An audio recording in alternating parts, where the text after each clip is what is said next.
Hello, and welcome to The Pool is Abstract, where we're currently rewatching and dissecting the revived series of Doctor Who episode by episode. My name is Connor, and with me is the woman I believe in. It's Charlotte. Aw, that was sweet. I thought you were going to be like, The woman with tendrils coming out of her face. the Satan in my pit. I think I just clipped the mic by laughing into the condenser. Oh, God. That was awful. Don't do that again. Right. Okay. Today, Charlotte, we've gone back to what we were supposed to be doing after last week's slight detour. We are covering Series 2, Episodes 8 and 9. They are called The Impossible Planet and The Satan Pit. They aired respectively on June 3rd and June 10th in 2006, written by Mr. Matt Jones. Mm-hmm. And I guess just quickly before we start the plot breakdown, the no spoiler section, what do you think of this two-parter? Because I know that you were tentative going into this because you just weren't really looking forward to it. You didn't seem to have... I think it's good. It's a good episode, I think. But I struggle watching it sometimes. Why is that? Because... I don't know, because it's not intense, but there's not much fun parts. It's not a romp, is it? It's not a romp. Yeah. And especially because it's a two-part. It's coming after The Idiot's Lantern, yeah. Yeah. Especially because it's a two-part. I think sometimes it can feel like a little bit of a slog. It is worth it, but I'm a bit, tentative to go in. Do you know what I mean? It's like going to the gym. Do you mean? I see. It's like... Once you're there, when you're there, you'll enjoy it, but it's like getting your butt to the gym. Yeah, okay, I see that. So your hesitancy was not so much an indictment of the writing or anything. It was more just, I don't know, prepping yourself emotionally for the tone of the episode. Yeah, right. Exactly that. Yeah. Okay. Yeah, it's a good analogy with the gym. Mm. I relate to that. Yeah, I know you do. I will say, I think the writing's good. I do feel tonally I know it isn't written by Russell, but it feels like it's not. In the sense of, some things that are written or said or done, I feel like, that doesn't feel like something Russell would do. I think it's because even though, obviously, after Series 1, Russell didn't do loads of the writing himself. He normally writes the openers, the finales, and then, one or two in the middle. But obviously, as the showrunner, he oversees the scripts and he does rewrites. Mm. And I think, naturally, some episodes, depending on how well they're written, will require less rewriting. Yeah, that's fair, and so I can imagine I would put that down to that, where maybe he didn't have to do much rewriting in this one, so it's just a lot of Matt Jones. Yeah. Where maybe... I don't know this to be the case, so I'm just making this up, but say hypothetically, when the Idiot's Lantern script was handed in, maybe Mark Gatiss' work needed a bit more touching up. Do you know what I mean? So there could be more moments in that Russell actually wrote, rather than Mark Gatiss trying to... kind of copy Russell's style. Yeah. Do you know what I mean? I feel like that makes sense as well, because this episode kind of feels like it has less of an impact on the series arc. Other than the thing. The thing that's said. Yeah. Yeah. So I feel like maybe, it wasn't needed to give information. Yeah, I'm assuming that moment that comes a bit later, I'm assuming that was maybe a prompt that Russell gave to Matt Jones. Probably. To say, hey, can you just kind of slip this in some way? Yeah. There's a bit of foreshadowing, but other than that, yeah, I know what you mean. It's not really tied into the main overall arc. We do get our Torchwood reference. Yeah. And I actually noticed this one. But yeah, that's about it, kind of tying it to the series. Do you have anything else to say about this story before we just kind of jump in? That's everything. Okay, right. So, our story today begins. The TARDIS kind of materializes inside a little room. We're inside a sanctuary base that's meant for deep space expeditions and stuff. That when the TARDIS materializes, it sounds a bit funky. It's got its normal groaning, but it sounds kind of off. Yeah. When the Doctor kind of steps outside, he says it didn't seem to want to land. It's as if it's got indigestion or something, I think he said. It's a bit wheezy or queasy. Yeah. Which honestly... You relate. Vibe. Yeah. Indigestion and queasy, yes. Yeah. We get this moment... And they mock the TARDIS. How dare they? What do you mean? Well, they're a bit queasy. And it's should we go back? Bah. I didn't see that as mocking the TARDIS. I just saw that as them, like, because Rose says, like, oh, well, if you think there's... Because the Doctor says, oh, indigestion's like she didn't want to land. Yeah. And Rose says, oh, well, if you think there's trouble, we can always, just go back and go somewhere else. And then they laugh, because I just assume that's a little joke about them just... Oh, running into trouble kind of thing. Yeah. I thought you meant, I didn't actually take that as... Screw the TARDIS. No, that's not how I read that at all. You. Love her. She goes on a trip. I assume that was just, them always getting into trouble, and it's just further cementing their weird, like, cutesy couple relationship about how they laugh and about the fact that they never run away from danger and they always just get stuck in. Yeah. Yeah. But anyway, they end up following this corridor out into, like, an open area. Kind of looks like a canteen. And the Doctor's talking about how, like, this place was kind of built out of, like, a flat pack kit. He basically says it's like a flat pack wardrobe, except easier to build. And then Rose says, welcome to hell. He goes, oh, come on, it's not that bad. And then she like goes, no, look behind you. And welcome to hell is written on a wall above like some kind of symbols that have been like scribbled down.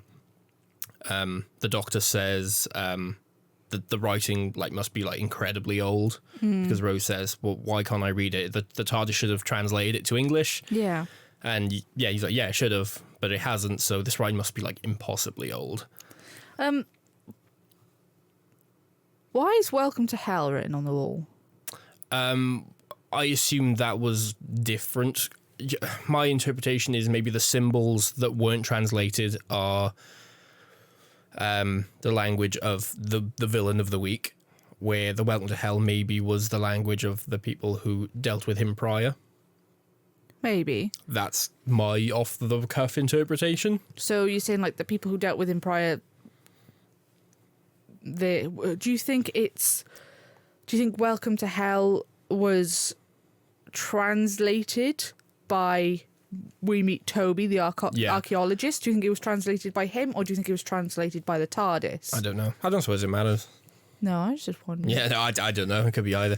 I maybe the TARDIS, because none of the members of the crew seem to be all that concerned with the fact that they've translated something that says "Welcome to Hell." Because I don't, not that it matters, but I was kind of wondering. Initially, I thought, well, has Toby been able to translate some of it? Yeah, because when we meet him, he's kind of in the process of trying to translate it, but he's having difficulties for obvious reasons. Yeah.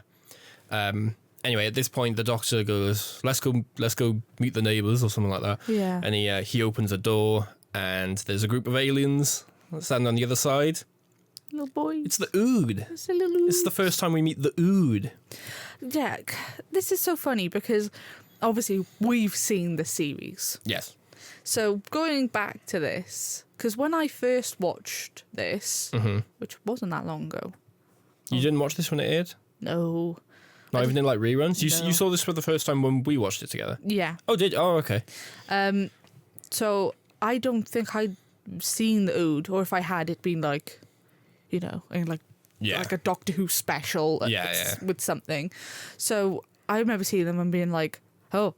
But like rewatching it and just see the little boys being like, feed. I'm like, but we must feed. I'm like, but they're good boys.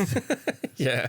They are kind of unnerving looking, aren't they? Yeah. The design of them is really cool because they're very unnerving and you can see why they would be intimidating. But at the same time, when you learn that they're actually quite docile, it also makes sense. Yeah. They don't look so scary that it doesn't match. Do you know what I mean? The design of them is quite cool. But yeah, they're kind of just like bald men with slanted eyes. And little tendrils. Like, it looks like they've got like half a pack of mincemeat hanging out of their mouth. Oh. And they've got like a little rope and like a tube with a ball. A little lighted ball. Yeah. So yeah, that ball, that little kind of like glowing orb that they hold in their hands. So it's kind of like connected to underneath the tendrils. I think it's like a translation ball or something. Is that what they call it? Yeah, I think it's like a communication device, something like that. Yeah, because they speak through telepathy. Thank you. Yeah, the Doctor, he greets them. He's like, oh, hello. He says, what are you doing here? Yeah, and they're going, we must feed. And they kind of like start pushing in through the door. Rose and the Doctor are backing off. And they're slowly approaching. We must feed. And the Doctor, for some reason, points his sonic at them. Yeah. Don't know why. I'm reminded by that War Doctor quote. He goes, "They're scientific instruments, not water pistols." Yeah. But the Ood advance on them, and that's the cold open. It's a good cold open. I hate how it's resolved so much. I despise this. Like, watching it again. I know, you sounded so... I don't know, when we were watching it, as soon as the resolution happened, I heard you go, oh, and start scribbling on the book. I think that's one of Connor's favourite things, is like watching something, seeing something happen on the screen, and then like kind of like look to the side at me, just angrily on the page on my notes, just like oh. Yeah. So after the titles, we get the "we must feed," and then he like kind of shakes the ball and like gives it a bop, and then goes, "We must feed you if you are hungry." Yeah, this place you shall go, oh, fuck. Just start scribbling away in a book. So silly. Why have all of the transmitters broken? Interference. Stupid. Yeah. So at this point, we get some humans enter the room, and they're very surprised to be seeing people. So the Doctor and Rose meet the crew. Initially it's just these two guards, followed by... Mr. Jefferson, the head of security. He kind of like calls the rest of the crew and he's like, guys, you're not going to believe this. There's people here, like actual people. And they're like, don't be stupid. How could anyone get there? And he's like, you might want to tell them that. Anyway, Jefferson leads them to like the main kind of like control room where the rest of the crew are. And they meet the team. So we have... I wrote the names down. Captain Zachary Cross, or Zachary Cross Flane, sorry. Yeah, he's the acting captain. We've got Science Officer Ida Scott. We've got Head of Security that we've already met, John Jefferson. We've got Trainee Maintenance Officer Scooty Manister. And we've got Archaeologist Toby Zed. At this point, shortly after their introductions, there's a bit of an earthquake and everyone has to take cover. Zach asks all the like crew members if they're okay, and the Doctor's like, yeah, we're okay, we're fine, thanks. And they ask about the aliens that at this point they learn are called the Ood. Doesn't Rose make a joke about them saying like, oh, well, that's Ood? Yeah. Well, she's talking to Danny, isn't she? Yeah. She's very Ood indeed. Yeah. Because the Ood just comes up to her and it's like, oh, here's your refreshment. Yeah. So we learn that the Ood are kind of like a docile race. They're basically just servants who work on the station. Rose does ask, like, what, this just slaves? And he's like, yeah, that's what they're born to do. And she's like, what, you like just being bossed around? And they're like, it's all we crave. A purpose. Yeah. I have a little side note here. Originally, the servants on Sanctuary Base 6 were going to be Raxacocrophalopatorians. Oh. They're going to be... not the Slitheen family, but obviously other creatures from that race. And it was going to be implied that they were like enslaved by humanity at some point in their history. But the notes I've got says they would have believed that the planet being explored was actually the dwelling place of their god, who would free them from their servitude. But it was decided to use a new race when the cost of repairing the Slitheen costumes was just as much as if the crew created new alien costumes from scratch. Yikes. Russell also said he was concerned that they would take over the plot and distract from the actual main plot. I'm glad we got the Ood. Well, yeah, because I like the fact that they said they make Danny and Scooty make a thing where Rose says, you have a slave, and they said, oh, she's not one of those friends of the Ood. Yeah. I like the fact that comes into play later on, in the future. Yeah. So that's something but it's that funny because even before seeing that, that's just one of those extra bits of like world building, isn't it? Like it's just throwaway line, but you get the impression that there are like freedom fighters out there, and there were people who I assume go on protests and stuff, free the Ood and all that. Yeah. So yeah, it's good. At this point, Ida opens like a massive metal kind of roof window. Yeah, because the crew are surprised that Rose and the Doctor have showed up. Yes. And that they don't seem to know where they are. Yeah. So she shows them. Yeah. So I love this. Yeah, she opens the roof windows, kind of like a, what do you call it, like a sunroof. Or auditorium, is it? That sounds better than sunroof. So yeah, we'll go with that. Yeah, I think that's what you call it when you were like, there's like a... Yeah, they're normally like a big stars, kind of spherical kind of thing with a big telescope, and they normally, yeah. Anyway, she opens one of them, and they all see that they're orbiting a black hole. Zach and Ida explain that they're on an expedition. They're on a planet orbiting a black hole. I think the black hole they say is called K37 Gem 5. The Doctor obviously is the Doctor realizes it's kind of impossible for a planet to be orbiting around a black hole because it should be pulled in. I think we also find out at this point the planet is called Crop Tor. Yeah, Crop Tor, or the bitter pill. Yeah, Rose likes that. Yeah. I think that's quite cool. I like that too. But I just find it funny that they're having this like really deep, serious conversation where it goes, the bitter pill. I like that. So the Doctor says it would take like a phenomenal amount of power to generate the gravity field that's kind of like stabilizing its orbit. Yeah. He says a power source with an inverted self-extrapolating reflex force of 6 to the power of 6 every 6 seconds. That's all the sixes. Impossible. So the field extends out as a gravity funnel into space, which allowed the expedition to actually get to the planet in the first place. Yeah. How do you actually find that as a science head? In terms of, obviously impossible, but in terms of like a sci-fi flim-flam explanation. I really like this. Okay. Because it is impossible. Yes. But I think it's such a cool premise. And it does, even though it gives you... You like this more than Interstellar's Fifth Dimension. Yeah. Because it actually gives you some science with it. Yes. Do you mean? It would take a ridiculous amount of gravity to do that. Yeah. Because, do you mean?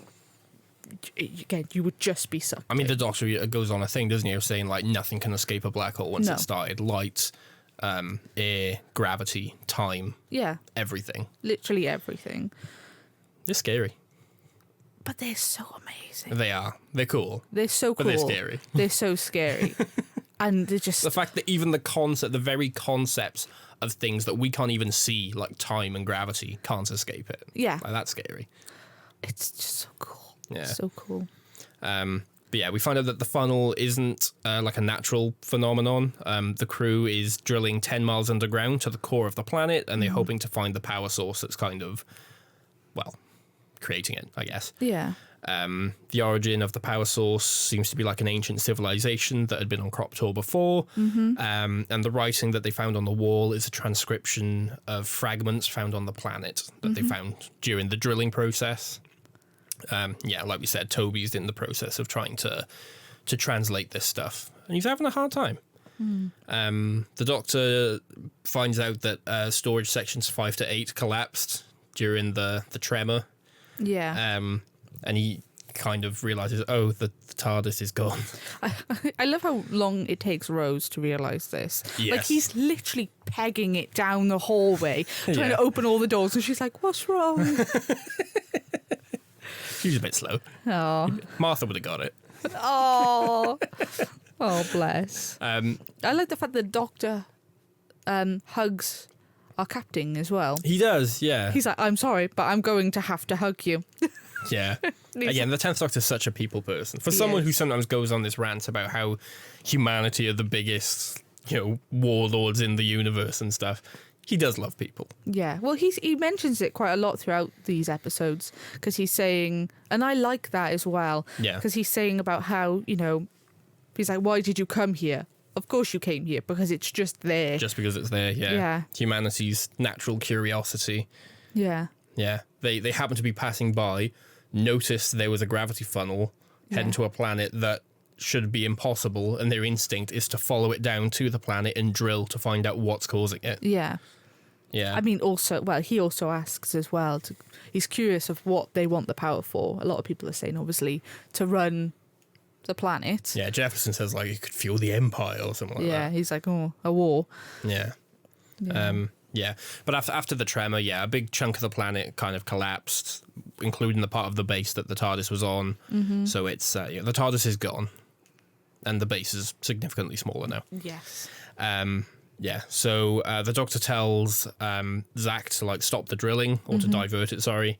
So he doesn't accidentally like just destroy the TARDIS. Zach says he hasn't got the resources to divert it. So the Doctor and Rose are kind of stranded right now. Ida puts them on the duty roster. He says we need someone on laundry duty. Yeah. Yeah. Can you imagine the Doctor doing laundry? No. There is a moment I like, though, where when he asks Zach to stop it, and he says, like, my ship, it's all I've got. It's literally the one thing I've got. And I think I forget that sometimes, because you think of, like, all the friends and companions and stuff he's made, and his sonic screwdriver and all that stuff, but the TARDIS is the only thing he's got left of home. Yeah. And, well, not just that, literally everything. To me, he often, I mean, he mentions it again here, when he says about, him and Rose are talking about what they're going to do if they get off the planet. I think that's a little bit later. But Yeah. But saying about, he's like, I'll have to stop. I'll have to stand still. And I think that's quite interesting because the Doctor's... It's not just Doctor losing his home, but his whole life and his whole point of existence. Yeah. Which is funny because we spoke about this last week, didn't we, when we watched The Robot Revolution? Yeah. And we said we've noticed how the 15th Doctor is way more willing to just stay put. Yeah. Oh no, I've got to spend 6 months somewhere. Okay. Yeah. And it's fine. And he's not really that concerned about it. He'll make do and he makes friends and he just carries on. And it's that significant growth of a character over the couple thousand years he's been alive since this moment. Yeah. Yeah. So, yeah, it's quite nice. Yeah, at this point, the crew go back to their jobs. In the base, we can hear sort of like spooky stuff is happening. There's the moment I like where Rose is in the cafeteria. Scooty tells her, like, avoid the green or something like that. And the blue. Yeah. And, there's an Ood that's like kind of like a dinner lady, like serving stuff on the tray. And she says, like, I did that once or whatever. And he just looks up and goes, the beast awakens to make war against God. She's like, what? And he's like, enjoy your dinner. It's the way that Ood say such sinister things in such a calm voice. Yeah, it's just so the beast awakens to make war against God. Yeah. And we get the bit where like Danny's like checking a door or something, I can't quite remember, and the computer system just says he is awake. And Danny goes, what? What'd you say? We also get Toby where he's like walking down the hallway and you can hear him going, Toby. And he's like, cut it out, Danny. Yeah. Well, that's it. Yeah. So that bit happens. Then we get the bit with Danny actually like in the room, and then we get this sick transition. I think you did. Yeah. We get this awesome transition where I said that whole sequence with Danny and the voice says he is awake. And then, he's the doors in the base are those big kind of like oval doors with a big like a turny wheel in the middle. Yeah. SpongeBob's house. Those kind of doors. I love how you say SpongeBob's house. No. Those kind of doors with the big wheels where you go and you have to... Like a submarine. I've not been in a submarine, but I've seen SpongeBob's house. But yeah, sure, like a submarine. Yes, a deadlock, yeah. Yeah. So the doors are like that, and they have this little like window above the wheel, like a little circular window. And yeah, after this whole sequence, Danny's closing the door, and the camera's like on the other side of the door. Yeah. And you're looking at Danny through the window, and then as the camera moves, the window turns into the magnifying glass that Toby's looking through. Yeah. When he's doing his like research. I just think that's an awesome transition, and we don't get enough like creative edits like that. That is cool. In the show. So yeah, Toby's sat in his study office. He's holding like what looks like remnants of pots. Yeah. So he's kind of still in the process, like say, of translating stuff. He's got this big magnifying glass with a light ring around it. And then he hears a voice say, Toby, don't turn around. Would you turn around? Oh, I don't know. The curiosity in me would really want me to, but that's a scary voice. He's like, don't turn around or you'll die. Goes, and then Toby's like... He's going, I'm getting closer. Oh. Closer. I can touch you. Don't turn around. And I'm like, I'd be there like... I want to pull that on you at some point. Just sneaking around the house. Just like... Yeah, again, Toby thinks it's Danny messing about. Yeah. Yeah, but he says, don't turn around or you'll die. Do you think he'd grab something reflective? I guess. I guess like the magnifying glass. Yeah. Yeah. It's like a stick around on the But back. anyway, Toby does turn around and there's nothing there. No, but he does. Then he goes back to work, and then he looks down and he realizes the symbols from the pottery that he was holding are now like all over his skin. They're on his hands. Well, this is what I quite like this, because he looks at the pot and there's nothing on there. Yeah. And then he kind of like his hands are in like gloves, aren't they? Yeah. Like the white gloves for like protective against oils. Yeah. And I like how he's like stretching them out and then he takes them off and then there's nothing on his hands. And then he flips it over and it's on his palms. Yeah. It's like, oh. Yeah. But then he flips them back over and then it's on the back of his hand. And then when he grabs a mirror then, doesn't he? And he sees it's all over his face as well. And the red contact lenses as well. Yeah, he's got red eyes. Yeah. But he passes out shortly after. I like this sequence. Yeah. I think it's quite spooky, isn't it? Yeah, it's spooky. It's good. I think it's Gabriel Wolf, I think, that does the voice for the devil. He's he's really good, really spooky voice. Don't turn around. So back in the habitation area, Ida opens the roof window so they can see the remains of the Scarlet System get swallowed by a black hole.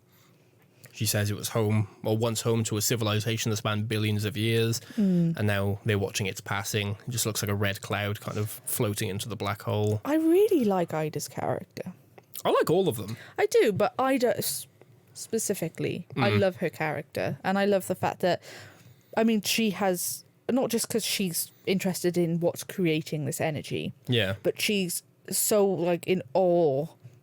The fact that she literally stops everybody and she's like, we have to witness this bit of history. Yeah. And this, it's going to happen once. It's never going to happen again. It's the end. Literally, like, people say things like this all the time for stupid reasons, but it's literally the end of an era. Yeah. And it's... And the fact that she said, I like the way she says, it's passing, as if it's kind of like, it is the death of a... Yeah. But she sees it more as the next phase of life rather than the end of something. Yeah, but she's kind of like, we'll watch it and pay respect so it doesn't go out without witness kind of thing. Yeah. I like that. Yeah, I mean, I remember when we covered Rise of the Cybermen, Age of Steel, and you said you really liked the crew there with Jake and Mrs. Moore and all that stuff. And I said to you then, I referenced this episode, and I said I really like the crew in this one. And I think this is something, we get a lot of these, what the kind of community refers to as base under siege stories. Yeah. So I think like... yeah, God, we get a load of those. Yeah. But I find the problem that a lot of those stories have is the new characters, the side companions that are introduced for the episode. I just don't really care about them.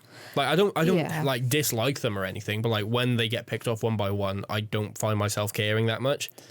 I do find that. I don't think this does it perfectly, but I do understand that. There's been a couple of those episodes where you kind of like, well...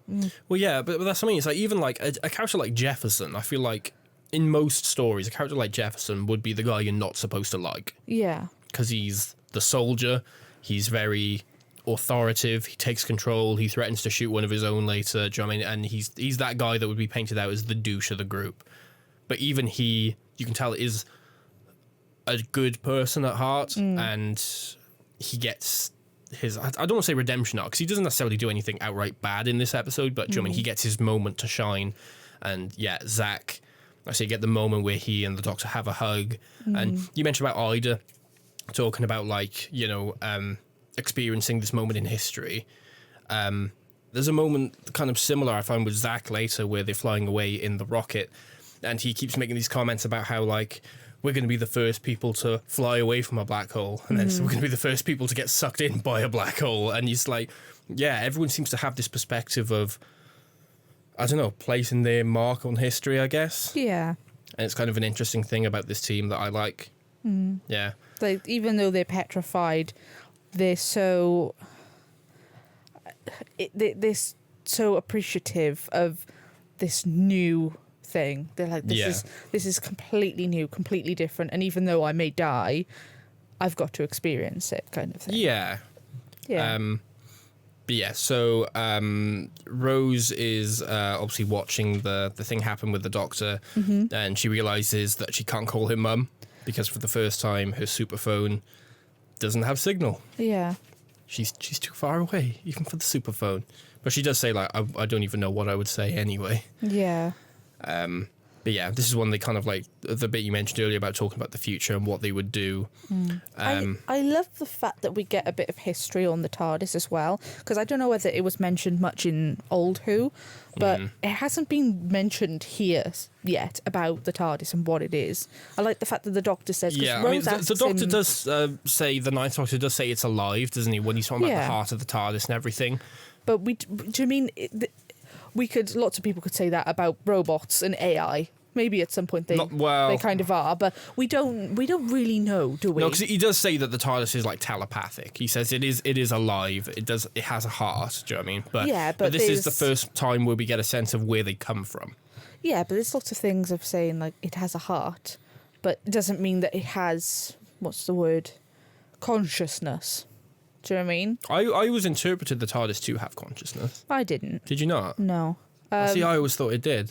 I always interpreted that. I mean, I guess we get confirmation later on in like series 6 that it actually does, but like even as a kid, I took that to mean the TARDIS is alive in the way that like plant life is alive. Yeah, but that's what I mean. Plant life is alive, but it doesn't have consciousness. That's the difference. Whereas like later on, we do kind of learn that it does have consciousnness as well as what in the Doctor's wife or whatever. Yeah. I know that's way down the line. Like I say, I always interpreted to have consciousness because there are moments on there where like here where the Doctor says the TARDIS didn't want to land. I know you could interpret that as just the machine's having trouble, but like I interpreted that as the TARDIS as a consciousness was trying to pull them away. Yeah, but that's what I mean. That's what I like about this. Like the fact that because Rose asks the Doctor if he can rebuild it, and you can tell even when she asks him that she knows the answer. Yeah. And he says they're not built, they're grown. Yeah. And they were grown by, my people on our planet, but now they're gone, that, she's the only one left. Yeah. So I like that. I like the fact that we get a bit of more information about the TARDIS. Yeah. I'd like these. I feel like this happens a lot more in the RTD era than it does in later eras, where you get random episodes that aren't necessarily, like you said earlier, integral to the series arc, but these random episodes just have sprinklings of deep lore or like character development. Like Love and Monsters is next week, and there's like a big moment in that where we get quite a lot of Jackie's personality fleshed out in that episode. Yeah. I know a lot of people think of Love and Monsters as the silly Peter Kay episode, but it's like there is some genuinely good character development in that episode. It's the only good thing about it. No, it's not. But we're not going to get into that. No, we're not. So they're talking about getting a mortgage or something. Well, we kind of get that thing of not flirting, but I get it seems like Rose is testing the water a little bit here because she's saying, the Doctor's saying, I'm going to have to get a house with carpet and a mortgage and a job. And Rose said, well, I'm going to have to get that too. And she said, well, maybe we could save some money and time and get one together. Yeah. And he just looks at her like, Yeah. And she goes, anyway. Yeah. Awkward moment. But then Rose's phone rings. Yeah. And then she picks it up and she hears a voice say, he is awake. And then she just like throws her phone on the floor. At this point, Toby wakes up and he's got the symbols all over his face and the red eyes and all that stuff. The Doctor and Rose go to ask Danny about the Ood. Danny basically reassures them. He shows them that the Ood communicate, like you said earlier, through telepathy, and they've got a telepathic field monitor, and they tend to register basic 5. Yeah. And as he's saying this, the Doctor's looking at the monitor, and he's like, well, that's not basic 5, that's basic 6, 8, 12. And then it goes up to basic 30, reading, like, obviously 6 times like the normal amount, which he says means that like something's screaming at them. Yeah. Or they are screaming, and I think the Doctor says, or something's screaming at them. Yeah. Yeah. And I think the Doctor asks Rose, what did the thing on the phone say? And she says, he is awake. And then the Ood all kind of turn and respond and say, and you will worship him. Creepy little Oods. Yeah, creepy. Yeah. The Doctor like does it again, and he goes, he is awake. And they go, and you will worship him. And he goes, who? Worship who? Who is speaking to you? And they don't answer him. At this point, we see Scooty. She goes off to find some paperwork. She goes off to drop off some paperwork to Toby, but she finds that his room is empty. And she puts the paperwork on his desk, and the computer announces that door 41, which is an airlock, has opened and closed. So she rushes over to take a gander, to have a look, and the computer can't seem to tell her who went outside. No. So she's like, "Oh wait, I know. I'll see whose spacesuit's been checked out." And the computer says, "No spacesuit has been checked out." And she's like, "Yeah, I think the computer's glitching." So she reports it to Zach, I think, over the comms. Well, she tries to report it to Zach, but she doesn't get it seems like her, what's it called? Your communications device. Yeah, is also broken. Like the transmission isn't right because she can't get it hold of anybody. Yeah. Yeah. Yeah. But then she looks out the window and she sees Toby outside on the planet's surface. No spacesuit. There's obviously no breathable air outside, but he's just standing there chilling. He looks quite content, actually. He does. Yeah. Toby turns around to look at her, and there's this really, I like this moment quite a lot, where she like reaches out towards him and he like reaches out too. And he's like beckoning her. Yeah, he's his like hands are like beckoning her twitching outside. a little bit. Yeah. And she's reaching out, obviously not close enough to actually touch, but this symbolic gesture, I guess. Yeah. And then she asks him to stop. And she says, "No, stop. Come back." And at this point, his smile kind of fades away, and he clenches his fist, which causes like cracks to form on the glass.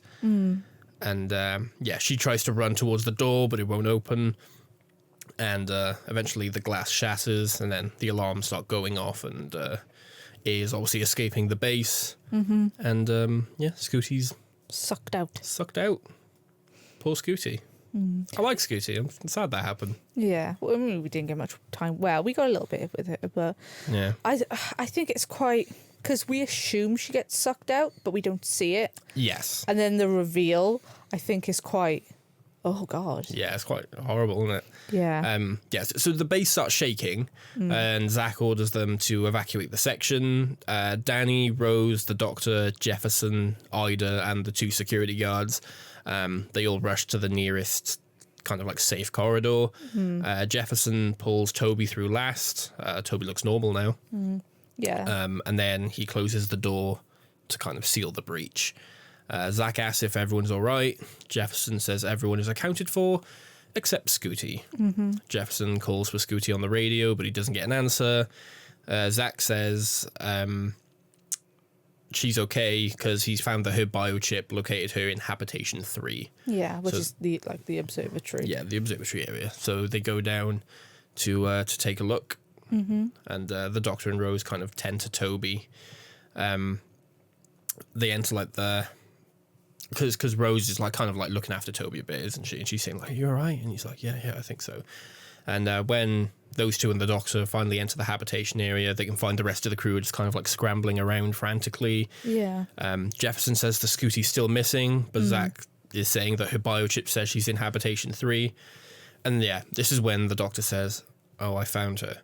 And they look up, and yeah, she's floating outside in space, like in the vacuum. Quite sad. It is. And again, Ida's reaction, I think, because Ida introduces her as like her, like kind of like apprentice, like her assistant. Yeah. She's in training. Yeah. Ida says here, doesn't she? She's like, she was only 20 years old. Yeah. Younger than us. Yeah. Significantly younger than Rose at this point? Rose was 19 when she was picked up. So I guess it's in your head canon as to whether or not she's been travelling with the Doctor for a year at this point, but... Yeah, surely.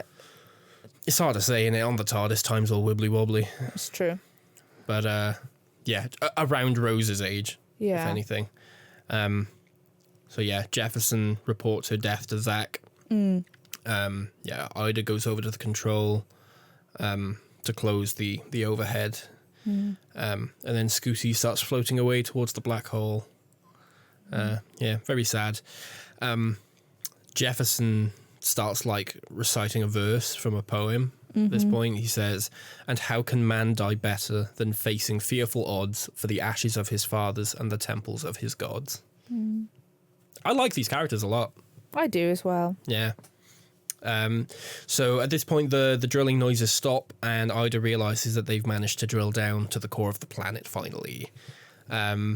Non-essential Ood are kind of confined, and the Doctor convinces Zach to let him go down to the center of the planet with Ida.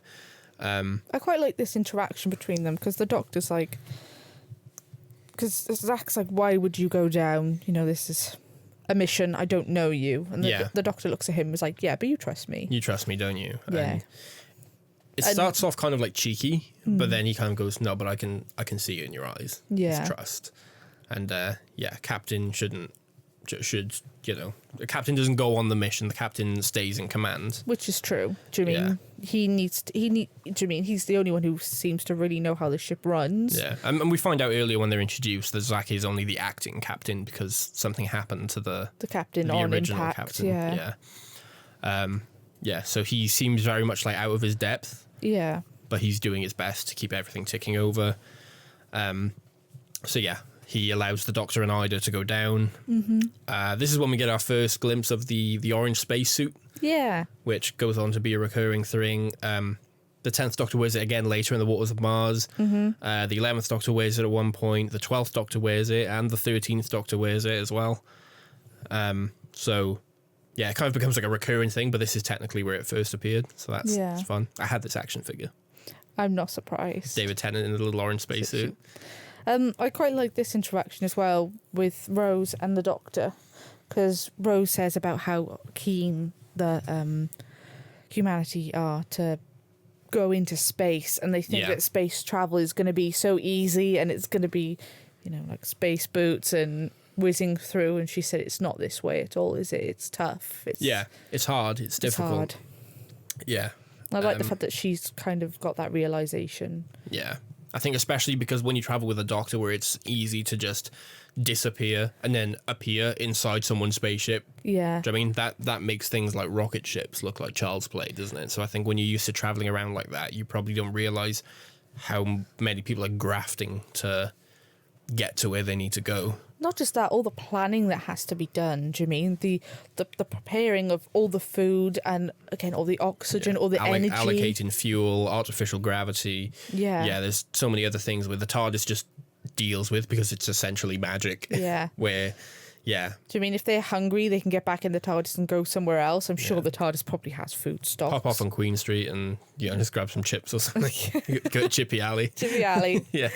But yeah, I like the fact that, obviously, like you said, because Rose, I would assume, wouldn't have had much thought of space. Probably not. Before. It's just kind of a thing. Do you mean? She wouldn't have ever thought about going into space.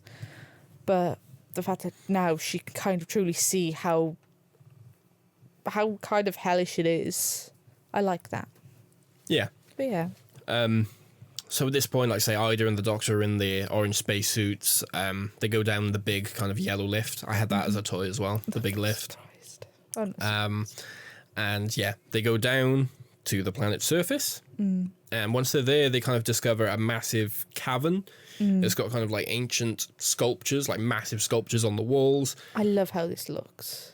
Yeah, it looks great. It does. It looks amazing. It looks it's weird though, because it's like it looks architectural, but also like you can tell that this is architectural like work done by very intelligent and sophisticated people, but in a time long ago. Do you know what I mean? Because it looks like it's all carved out of natural rock formations. There's not like, you know, there's no sheen or gloss on any of this. No. It all looks very not rudimentary, but very like I know what you natural.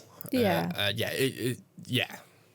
Yeah, like it feels like it's more being done by hand than by machine. Yes. Kind of thing. Yeah. I just love it. I love how I know this is it's slightly off topic, but I love how the statues carved into the stone look, because they kind of look demon-esque. Yeah. There's something about them where you're like, oh, that's quite creepy. Yeah. But it's like this big, it's beautiful. And I love the little anti-gravity light glow. The light thing, yeah, that's cool. That's cute. So the two start heading towards the power source. They're kind of following sensor readings. And at this point, they find a large circular disc on the floor of the cavern. Mm-hmm. The Doctor kind of theorizes it's maybe like a trapdoor of some sort. He's really stuck on it. It's a trapdoor, isn't he? Yeah. Because, like, I just, like, trying to report to Zach. She's like, it's some sort of... It's got some writing on there. We can't see anything to open it. And he's like a trapdoor. Looks like a trapdoor to me. Back in the base, Danny calls to report to Zach that the Ood's telepathic field has risen to basic 100. Mm-hmm.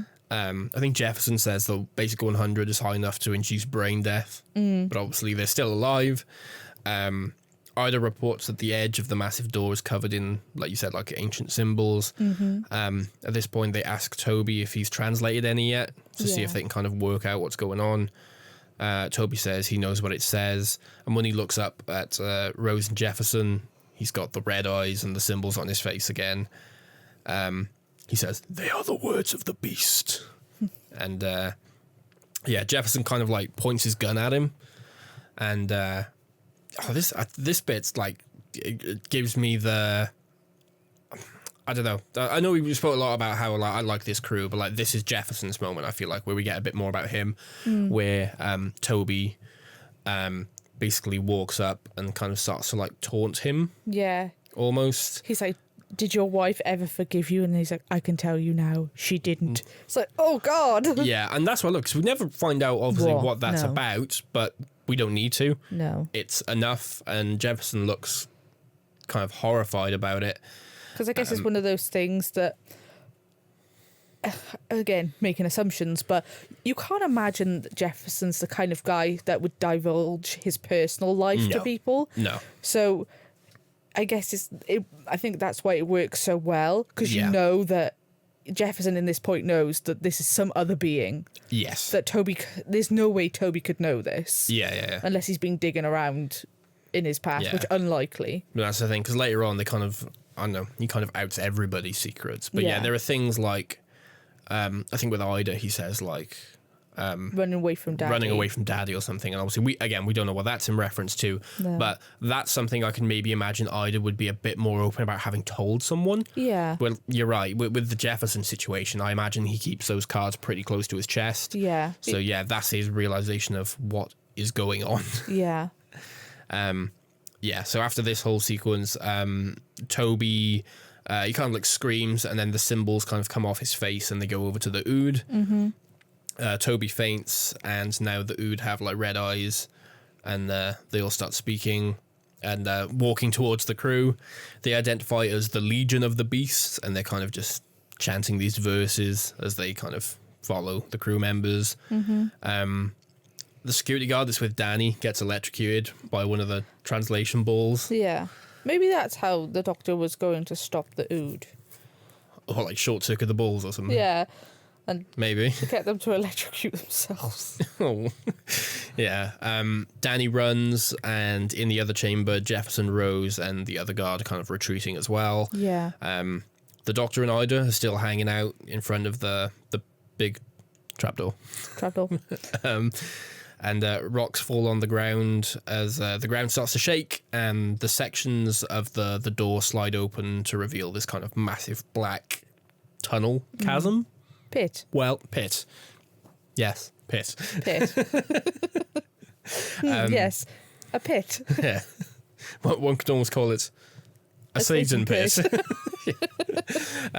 Zach says that they're losing orbit, and the Ood kind of back Rose's group into a locked door. Mm-hmm. The Doctor and Ida run back to the edge of the chasm as a voice calls out, "The pit is open and I am free." And then the two of them look down and they can just kind of hear this laughter. And that's a cliffhanger. Mm-hmm.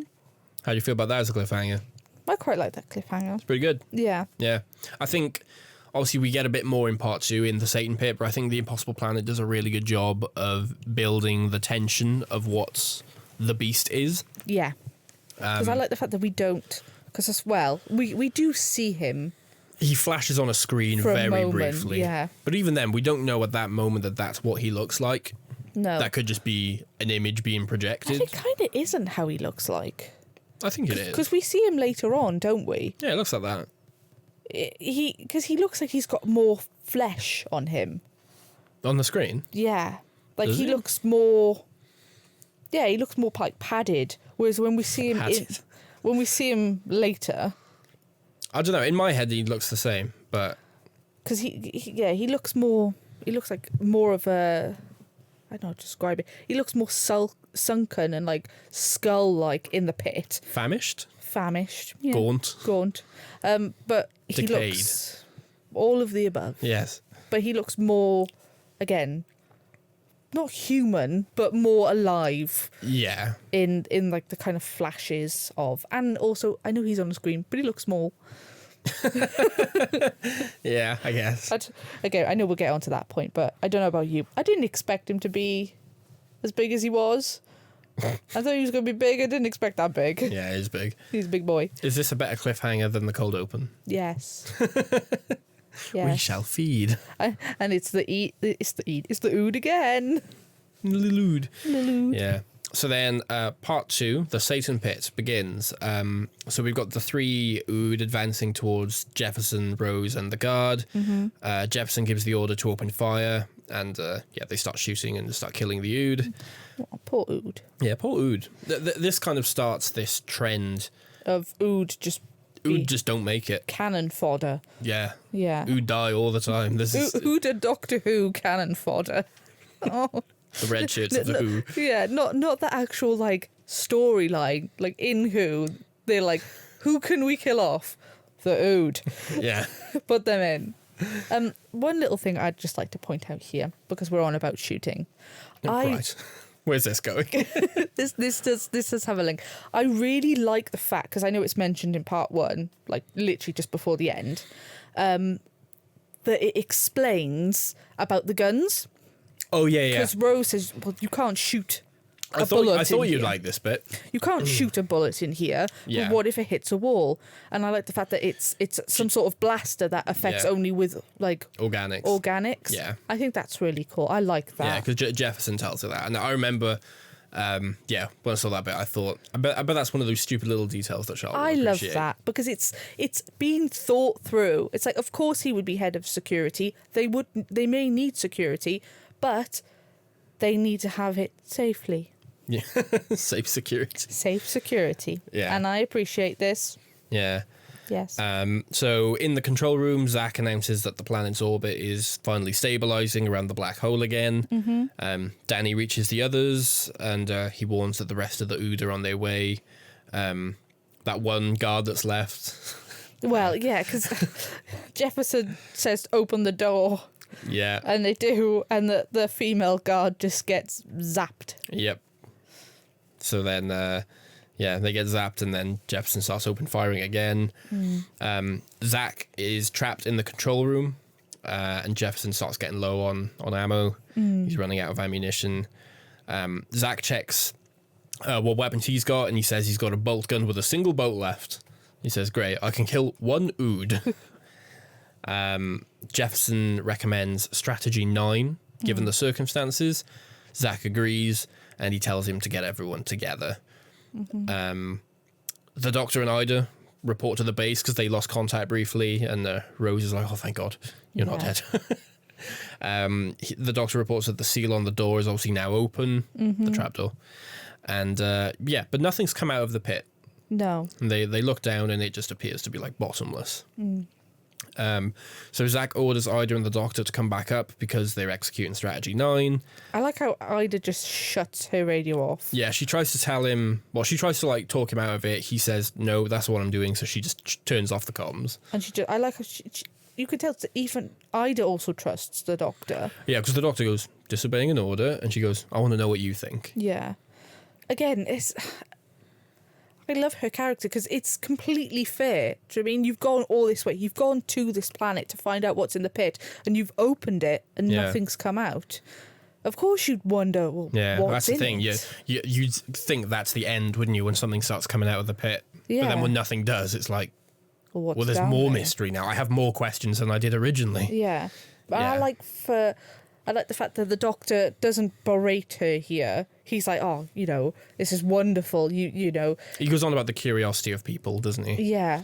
And then he says, but for once, he chooses to retreat. Yeah, because he says, there's always that thing, isn't there? That temptation to jump. That's that thing in the back of your head going, go on, look over the edge, go on, go down, and whatever. Yeah.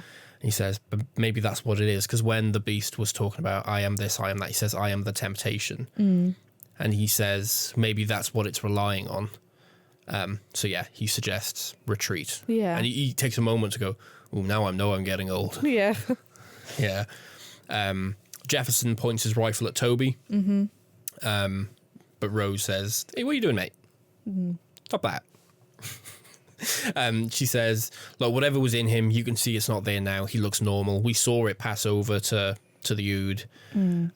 Toby can't remember much of what happened, but he says, it was the devil. Yeah. He says, because Rose says, what was it? Can you remember anything? And he says, I just remember it was so angry. It was him. It was the devil. And Jefferson says, basically, all right, fine. He puts the gun down, but he says, but I'll shoot Toby if he does something weird again, I guess. Rose, you should have just allowed it. Yeah. Just allow Jeff to shoot him. Yeah. So back down below, Ida explains to the Doctor the strategy 9 is to open the airlocks while everyone else is safe in lockdown, which causes the Ood to be sucked out into the vacuum. Yeah, as they're preparing to be brought up in the lift, the power fails again. And now the Beast starts speaking through the Ood. It takes control of the screens and starts kind of like talking to the team. I think this is the moment, isn't it, when he says like... he mentions Jefferson. He says, like, hoping that his wife forgives him. Yeah. He says, Ida running away from Daddy, the captain who fears leadership. The camera pans over to the other one. Toby? Not Toby. Danny. I forgot his name for a sec. Danny. Camera pans over to Danny and he says, I can't remember exactly what he says, but something like the one who lied. Yeah. Or something like that. And then... And then the camera pans over to Toby and he goes, the Virgin. Yeah. I was like, oh, that's so harsh of all the things. It was just like, because I love how the Doctor... Toby's got to be a pretty good person. I love how the Doctor says the fact at the end that after this point that he's feeding on fear, he's feeding on these things, he's trying to get you to feel this way. So the fact that must bother Toby so much. Oh, poor Toby. Yeah, well, he's got to be a pretty good person if his biggest his biggest regret in his life so far is the fact that, well, it could go one of two ways. He's either a really good person or he's an incel. Well. Yeah. One of two ways. We'll hope that he's been focused too much in his studies of archaeology and regrets not having spent time. He's prioritised his academic career. That's all. Yeah. Other than his personal relationships. Yeah. In relation to the Doctor, he says the man who killed his own people. Ouch.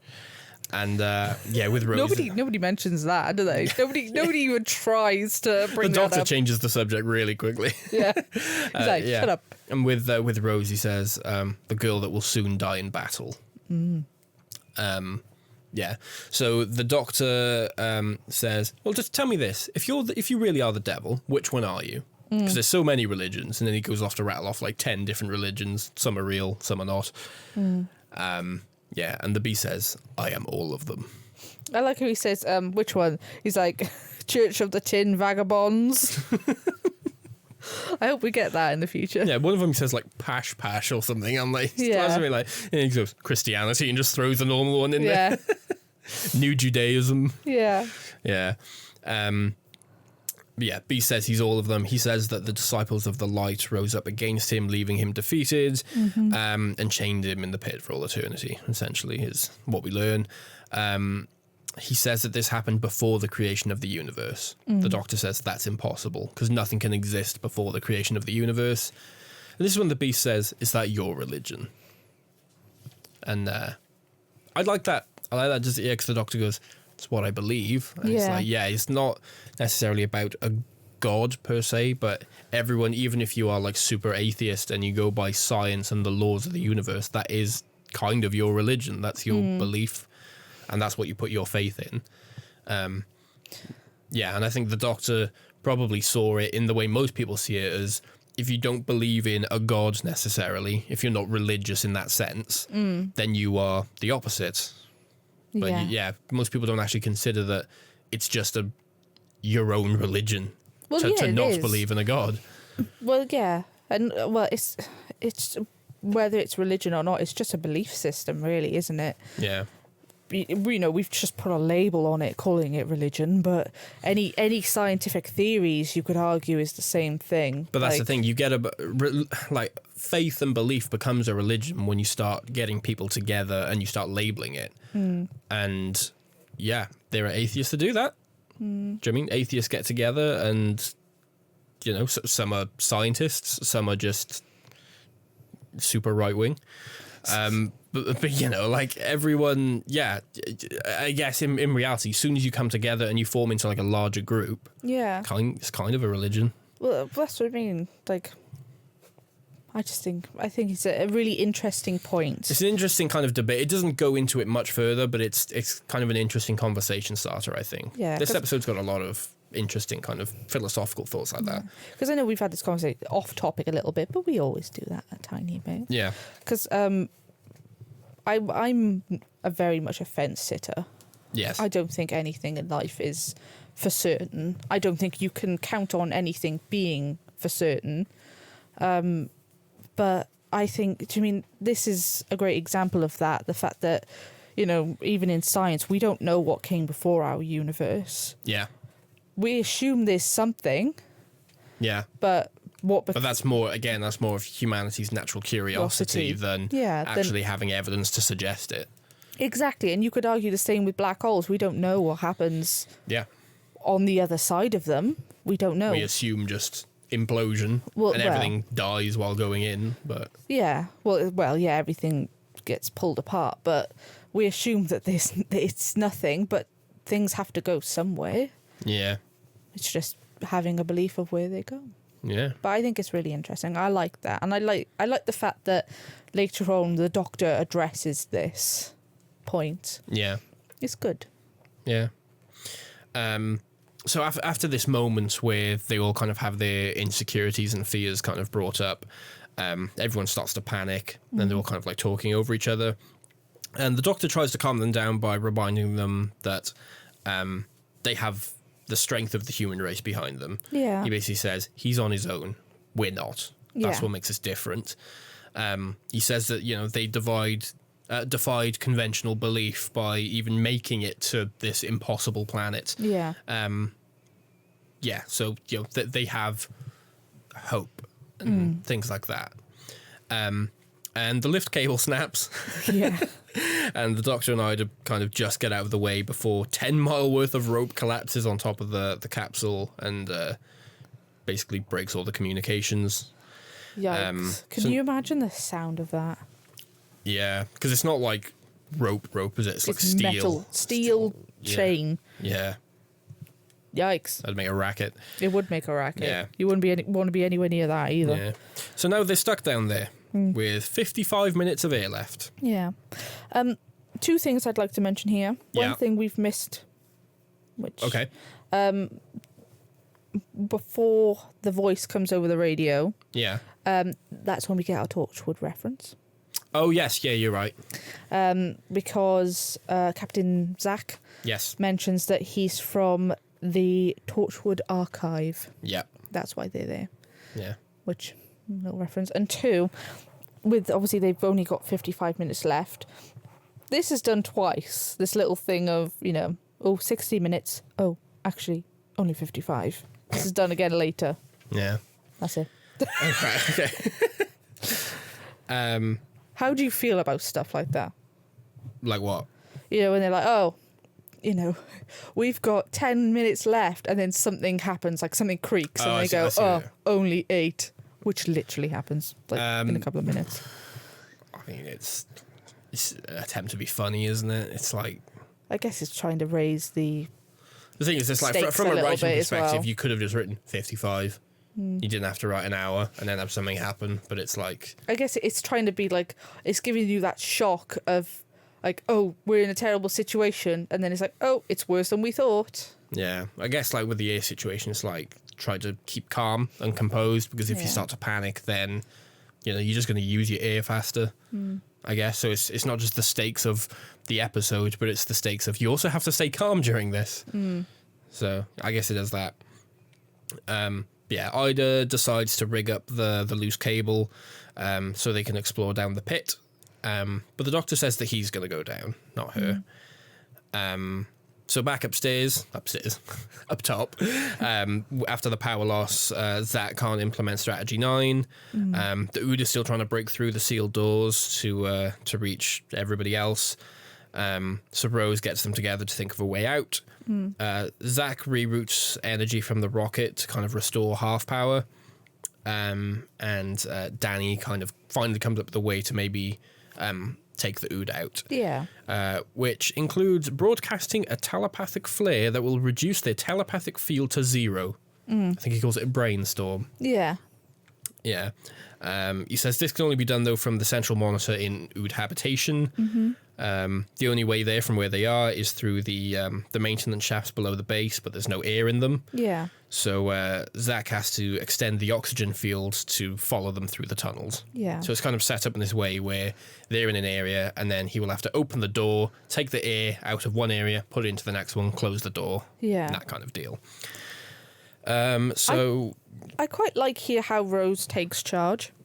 Yeah. Because she's a very different Rose than the one from, like, Dalek. Yeah, because she literally says to them, the reason that he cut the doctor off is because he was making a point. Yeah. We need to band together and we need to find a resolution for this. Yeah. Does she smack Danny's butt? I think she does. Because she says to Jefferson, she was like, great, you do that. And then I think she says something to Toby and she's like, yes, great. And then Danny's doing something, she's like, great. And then she like, as she walks past. If she did, I didn't catch it. She either smacks his butt or she kicks his butt. Right. She does. I'll check it out after. Because I noticed it. I was like, oh, I wasn't expecting that. Yeah. So Danny creates the flare program and he stores it on a memory card. The humans... I say the human stops, the crew. Yeah. I was thinking of the you, just how you say the humans. I realised after what I just said, that sounded weird. The people climb into the tunnels as the Ood kind of finally break through the door. Zach starts directing them. And like I say, he's kind of airing each section of the vents and decompressing the previous one before they can go through. The Ood are chasing them in the tunnels. There's that one shot of the Ood like crawling towards the camera really fast. I've put that in. I can't tell if it's funny or scary. It's so funny. Where's the little? Because he's doing it really quickly. He's like a speedy monkey crawling through the, and he's not even on his knees. I don't think he's just like kind of like shuffling through. Where's he put the little Ood transmitter? They normally, when they're not holding them, they normally like clip them onto their like jacket or in their shirt or something. So it's probably in there. I just like the idea of their like little tentacles just like holding it. Like Davy Jones. Yeah. Like Davy Jones holding the key. Just like carefully holding it as he's like scuttling his way through I don't like that. I do. I think it's cute. Yeah, so they're crawling through the tunnels, going step by step, but the Ood are catching up. So Jefferson stays behind to try and hold them off and buy him some time. But he's a bit slow getting to the next section. Which this is kind of, oh God, what's the word? A throwback to Dalek. Oh yeah, I see what they're being. Yeah. He says, when they're doing the lockdown and the doors are closing. Yeah, and everyone gets through except Jefferson, and then Zach speaks to Jefferson, and Jefferson's, oh, sorry, I'm a bit slow. Yeah. Which is what Rose said. Yeah, that's true. Yeah. Actually, I think, isn't it, technically before this as well, there's a moment where where they're crawling through the tunnels, and Rose says to Danny, like, "This isn't your best angle, Danny." Well, I've put this down. You've just sailed past this whole section. Yeah, because this is an action sequence, so it's like, in terms of plot development, there's not much to talk about. But I know. I've literally put that. Rose says, "Oh, this isn't your best angle, Danny," as she looks at his butt. And then Toby says, "Oh, this one's not too bad," as he looks at hers. He goes, "I don't know, it could be worse." This is the third time that we've had a character admiring Rose's behind. Yeah. It happened the first time with Jack. Yeah. It happened the second time with Cassandra. Yeah. And now it's happened with Toby. Yeah. To be fair, he's a virgin. In universe, Rose Tyler's got a great ass. Yeah. That's what we've established. To be fair, out of universe, Billie Piper's got a good butt. Okay. She does. She looks after herself. Good on her. A bit of female appreciation here. Right. You go, Billie Piper. Okay. Don't take it personally, David Tennant. You got a great ass too. Yeah, I'm sure you do.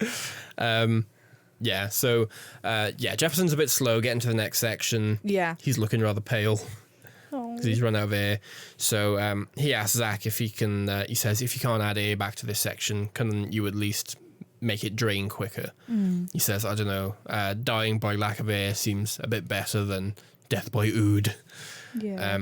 So he does, and Zach kind of clicks the buttons, and then we see Jefferson's life signs just kind of wink out on the monitor. There's a little something extra I'd like to note about this section, which I think, again, another bit of world building, but it's just so sad. They ask Zach to keep an eye on about where the Ood are in the tunnels, and he says, I can't see them. And he said they haven't got life sign monitors. And he's like, yeah, well, because they just thought as cattle. Yeah. We don't put those kind of things on them. And even Rose makes a comment of being like, well, whose stupid idea was that? But it's quite sad, the fact that they're like, they're so disposable to them. But I do like how this comes to play in the finale, though, at the end of this episode. Well, in terms of, okay, I'll just say it now because I'm sure everyone's seen this anyway, but at the end, basically none of the Ood make it, but Zach marks them all deceased on the catalogue with honours. Individually, yeah. Individually, one by one. But still. Yeah, I know. They are still dead, but I kind of like that as a little kind of mini arc. I guess. Yeah. This crew probably didn't realise what they were taking for granted. No, because, I like the idea of them going back and becoming friend of the Oods. Yeah. They're like freedom fighters for the Oods. Because I agree, you just got to feel so bad for them. They just, the whole time, they're completely overlooked. They're, people constantly think they're suspicious. Yeah, you don't even have sympathy for them because they're like forced slaves. It's actually kind of sadder that they want to be, I'm gonna made say to work. something, and I know you're gonna absolutely hate this. Right. But they're like the Minions. What? You can't just say that and leave. Go on. You need what? Have you seen the Minion movie? Not the first one. Well, okay, and this is such a tangent. I'm so sorry. Okay, so in the first Minion movie, the whole arc of the Minions is trying to find a master because they're trying to find purpose. Minions are Ood. Minions are Ood. Right. The movie is about them going along and trying to find a leader, and the leader dying, and then them trying to find another, and time goes on, and they get to a point where they kind of hide out in a cave because they have no purpose and they have no direction, so they don't know what to do with their lives. How many are there? How many minions? Yeah. Like thousands in a cave, in an icy cave, like in the North Pole. And eventually they find Gru. Yes. They find Steve Carell. Yeah. They find Steve Carell, Yeah. a child Steve Carell, and then that's how they basically get linked. Right. Ood and Minions are... Good God. Are of the same... Cut from the same cloth, we'll say, yeah. And I just... Minions are uglier. Oh, leave the Minions alone. Yeah, so... What were we talking about? Sorry. Jefferson's just died. Yeah, Jefferson. Yeah. I can't believe we were talking about Jefferson's death and I had a side tangent about Minions. Jefferson's dead. Yeah. The crew are going to proceed to the next area. Yes. But when the door starts to open up, there's Ood on that side as well. Yeah. So they're quickly like, oh, quick, close the door. And they're looking for a way out. And then Rose looks up and sees there's like a little vent. Mm-hmm. So they go to climb up that way. They're kind of climbing out one by one. The Ood almost get Toby. But then his eyes turn red and he looks at them and he kind of he shushes them. And then the Ood stop, basically allowing him to be rescued. And then he looks back up at Rose and Dan and he goes, oh my God, help me, get me out. So over the top. Yeah, so they pull him out. And as the others reach Ood habitation, the Ood break into the control room and Zach is getting ready to use his single shot bolt gun on them. Mm-hmm. But now Danny manages to activate the flare. So obviously all the Ood kind of grab their heads and collapse and fall to the floor. So Zach is now able to join the others back at the mine shaft. And I was going to say downstairs, not downstairs, down below. Down by the entrance of the pit. Yes, the doctor, he's going towards the pit. And he says, he tells Ida how many devils sort of crop up. Yeah. Over different religions and different planets. And he says maybe that's what the devil is in the end, just an idea. Mm. Did we cover the fact that he's actually going down the pit? I glossed over that. Yep. So, yeah, Ida starts grabbing the rope that's fallen. Yeah, the rope that collapsed from the lift shaft. And she's basically said that she's going to abseil. And she said, well, we've only got a certain amount of time. Oh, I did say that. She said, we've only got a certain amount of time left anyway, so I want to explore it further and at least see how far it goes. And the doctor says he agrees, however, he'll be the one to abseil down. I thought I said that. Yeah. Anyway, yeah, so the doctor's kind of rappelling down the pit. But eventually the cable does run out. And you still can't see the bottom of the pit. He's obviously 10 miles down, and it's still just black and bottomless. And he basically says he'd prefer to explore rather than wait here to die and run out of air. Because that's one thing I like, he says, before he goes down. Because him and Ida are talking about religions and faiths. Yeah. And he says the fact that he has his own, like we said earlier, set of rules for the universe. Yeah. But the whole point of him continuing on and traveling, he's trying to be proved wrong. He wants to find new things. Yeah. And obviously... But how many times has the doctor said something's impossible and then just have it happen right in front of him? Exactly. Yeah. And the fact that the answer to his questions is in the pit. Yeah. I think it gives more to the fact that, as you say, he reached the end of the cable and he says, well, we've only got a certain amount of air left anyway. Yeah. So he says he'd prefer to fall down. He says, it could be miles left or it could be 30 feet. He says, I could survive 30 feet. And he's contemplating detaching the cable and just falling the rest of the way. Ida says no because she doesn't want to die alone. Yeah. And the doctor says, I know. But he says, doesn't he, if you talk to Rose, tell her, she knows. And then, I like how much time he has between that.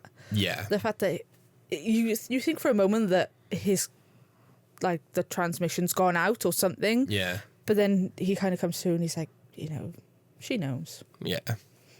Yeah. And then he just falls. He falls down the pit, and I love that shot of him just getting smaller and smaller as he just fades into the darkness. You don't know how far down that goes. Do you know what I want to put here? Because I remember the first time watching it, and I remember again this time. I'm so glad he doesn't fall and then instantly hit the bottom. Oh, we don't see him hit the bottom immediately. Yeah, it's not he's fallen I don't know, 3 feet. Oh, I see what you mean. Oh, you think it's going to be like a little Lord of the Rings thing? Yeah. When Frodo nearly falls when they're climbing down that rope in Two Towers, and then he's like, oh, I found the bottom. Yeah, I'm so glad that is the thing. Yeah. They're like, we don't know how far it's going to be. Let's go. And he's like, oh, found the bottom. Yeah.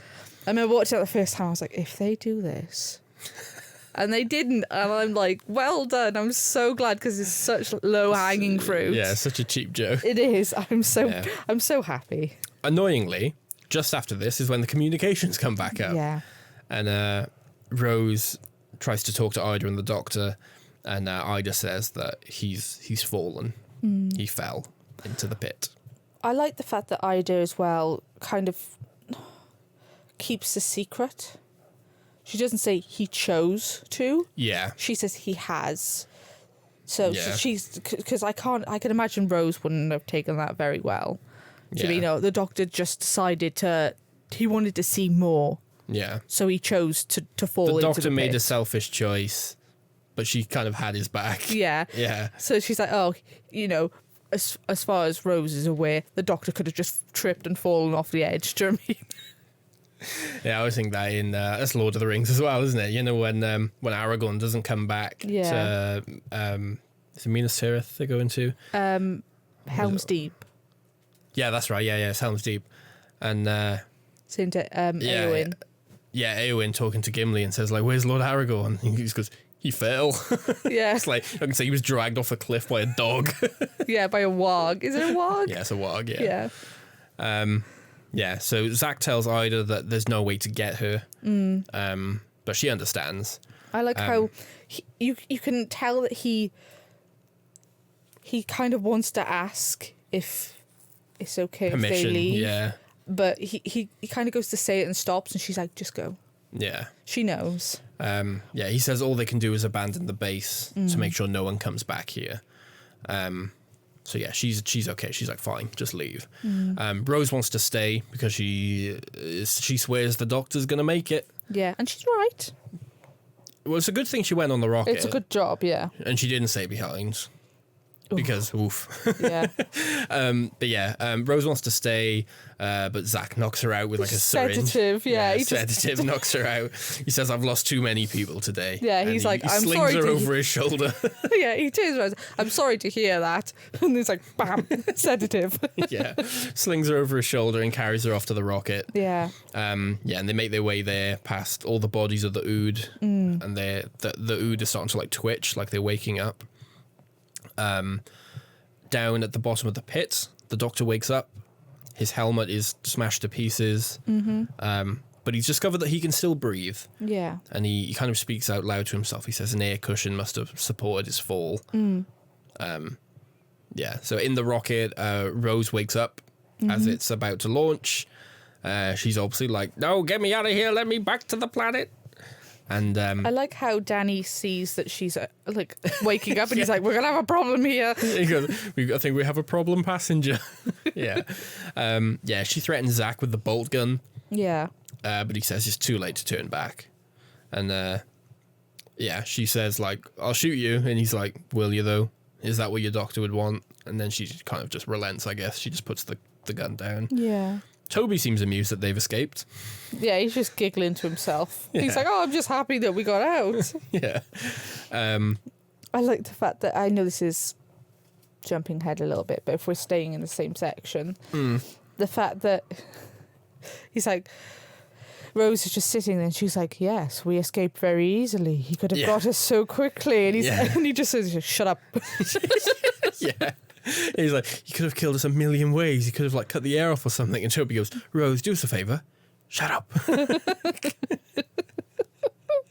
at the bottom of the pit, the doctor, he finds these like ancient drawings on the walls. He's like, it's clearly telling a story. And he's like reading it out loud. Yeah. Because I think he's talking out loud. I quite like this as well, because I would say, why is he talking out loud? But I like this because he's like, he knows the communication's broken, but it's as if he's talking to Ida anyway. Well, he's like, I don't know if you can hear this, but I'm going to keep talking anyway. Yeah. Which I quite like. But yeah, he says that these drawings tell the story of a battle against the beast, its eventual defeat and imprisonment. And the drawings also show 2 jars, which are standing on these kind of like pedestals in front of him. He touches the one, and then they both start to like light up. And right behind it, he sees the beast. He's a big boy. He's a big boy. The first time I saw it, I thought, oh God, this is so cool. I love the effect of this. Which effect? Like the beast or the devil or whatever himself, but also just how massive he is. He's huge. Yeah. Do you know, initially there were budget concerns with this. They weren't going to be able to afford this effect. I'm not surprised. So they were going to portray him either as a child or as an old man. But they actually cut something out of the finale of Doomsday. There was going to be an action sequence with something, and they cut that out, and they used that budget for this. I'm glad. Yeah. Yeah. So, because I like the idea of the devil being portrayed as either an old man or a child, but the thing is, the fact that the whole thing here is meant to be that this is just the body, it's just beast while the mind has escaped. I don't know how you'd play that out if he was like a child. Do you know what I mean? Not just just again, like you said, the body, but I guess the whole thing we find out here is the fact that the mass and therefore the gravity of the beast is causing this planet not to fall into the black hole. So the fact that he's so big, it's like, oh, okay, yeah. Of course, he would have. I mean, you could say he has large mass anyway, but you can literally physically see that he would. Yeah. Yeah. So the Doctor says that the beast you spoke before was intelligent, brilliant even. But this is just a beast. And this is when the Doctor kind of works out that what he's seeing is only the physical form. The mind has gone somewhere else. Quick question. He does something, and I know he does this a lot, but I can't remember if this is the first time he does it, where he goes, oh, no, yes, no. Yeah, he does that. The typical Tennant thing. He does that, and every time he says a word, the camera cuts to a different angle. Yeah. Is this the first time we see Tennant do that, or...? I'm not too sure, maybe. Because I don't think we've... Oh, yes, no, war. What? It couldn't be. Brilliant.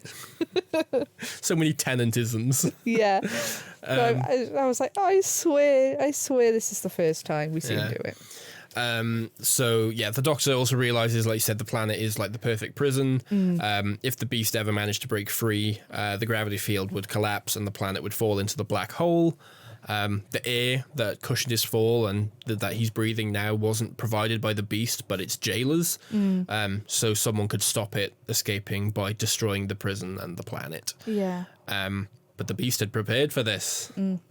The Doctor works out, the loss of the gravity field would also mean the rocket would fall back into the hole, so he'd have to sacrifice Rose to do it. But he says, there's one thing you haven't taken into account, and that's that Rose is just a victim in all this. He says he's seen a lot of the universe and various things calling themselves gods, but out of all that there is, in the universe that he's seen, if there's one thing he believes in, it's her. Which is very sweet. Just a little thing about this kind of moment as well. I did some research, and what I found out was the production only had about 15 minutes left to get the scene done. Yeah. So this entire big speech and moment, basically the Doctor and the Devil, DT did it in one take. Shit. Fair play. Yeah. So good job, David. Yeah. Great. That's what you get for casting a pro. Yeah. So he smashes the jars and obviously causes the gravity field to collapse. The rocket starts to shake and gets dragged into the black hole along with the planet. The body of the beast is kind of he's screaming and he starts to catch fire and... Oh, and the Doctor mocks him. She goes, ooh. He's waving his fingers ooh. Yeah, the Doctor does monster hands and goes, ooh, and flashes his teeth. It's so funny. Yeah. Back on the rocket, Toby's gone all beast mode again. Yeah, he has. He starts breathing fire. Yeah. So weird. I like that effect though, it's cool. It is a cool effect, but he goes, wah! And then starts breathing fire and he goes, I am the beast, I am the vile, I shall never die. And Rose grabs the bolt gun and she goes, go to hell and fires the window out of the cockpit. Yeah. Obviously, the ears all being rushed out, and she unbuckles Toby's seatbelt. And, he flies out with a chair and gets sucked out into space. Zach raises the emergency shield so they can breathe. But obviously, they're still being pulled towards the black hole. This bit's really sad. That in the base, the Ood, who obviously now are kind of free from the beast and whatever, they all start huddling together as the planet falls into the black hole. My boys. Ida falls to the ground now, finally having run out of oxygen. I'd just like to make a tiny note here that, again, poor Toby has died. Yeah. A virgin. Of course, that's your note. Oh, man. He just had the terrible. He just wanted to. That's what you get for being an archaeologist, man. You're gonna find something. Do you mean? Did he not watch The Mummy? You're gonna find something terrible. It's gonna kill you. Do you know what I mean? I was saying that though. Was Brendan Fraser an archaeologist in The Mummy? Yeah. Or was Rachel Weisz was an archaeologist? And shit. I was gonna say because if he watched The Mummy and he thinks all archaeologists are like Brendan Fraser, I get it. Yeah. Yeah, he thinks he's going to get himself a Rachel. Yeah. Yeah. Well, I thought we watched Indiana Jones. He was expecting to be Indiana Jones. He came out like Ross from Friends. Oh, he's a paleontologist, isn't he? Yeah, he's a paleontologist. So the Doctor kind of stumbles away from the beast's body, who's getting destroyed. Yeah. And he falls over to the floor and he's leaning against something, and he kind of sees a light, and then he looks back and then he realizes he's leaning against the TARDIS. Good old TARDIS. Yeah. And he just starts laughing. Yeah. He's a lucky MF. All I gotta say is, do you know what I mean? It does make sense though. Again, it is kind of set up because it's not as if the room the TARDIS was in got blown up or whatever. The fact that we know it collapsed and it fell, it just kind of set it up being there. Does it? Yeah, I think so. Because the pit was sealed off. Yeah, but I assume there would have been another way to access it. I don't know. Either way. I think or maybe that was the TARDIS activating the HADs, and it was just trying to find the nearest I think this is a little bit. I'm sure we could find a reason for it. A little bit construed. Is that the word? Contrived. Contrived. Yeah. Yeah. So the rocket crew watch the planet disappear. They're all getting ready to die. This is when Zach says, great, we're going to be the first people to get sucked into a black hole. Well, we don't know that. To their knowledge. Well, what about Scooty and Toby? She was dead before that. I guess, yeah. Yeah. So, suddenly everything just stops. And they're not getting pulled away anymore, and Zach says, what? We're turning around. And then, they're heading away from the black hole, and then the Doctor's voice comes over the speakers, and, he basically says, hi guys, I'm towing you away. Yeah. And the TARDIS is flying and towing the ship away from the black hole. He says he was also able to pick up Ida. He says she's going to be just fine, other than the fact she's got a little bit of oxygen starvation. Yeah, he says, let's do a swap. Let's do a swap. How about you give me Rose Tyler, I give you Ida, whatever her last name is. Yeah. He says, I didn't have time to save the Ood, though. This is sad. So, they were huddling together as they went into the black hole. It's so sad. So at this point, the Doctor and Rose are kind of reunited in the TARDIS. I'd just like to put one little point that I thought was quite interesting. Yes. Because they were saying about how they asked the Doctor how he's pulling them out of the black hole and not going in there with him. Yeah. And he says that, He says gravity schmavity is what he says. Gravity schmavity. He said, my people basically created the black hole. He said, in fact, they did. Yeah. What? Don't worry about it. Don't worry about it. We're not going to address that one. I'm sure that's a big Finnish story somewhere. We'll just say it's flim flam, okay? Yeah. It's not true. So Rose and the Doctor are together again. Rose asks what the beast really was.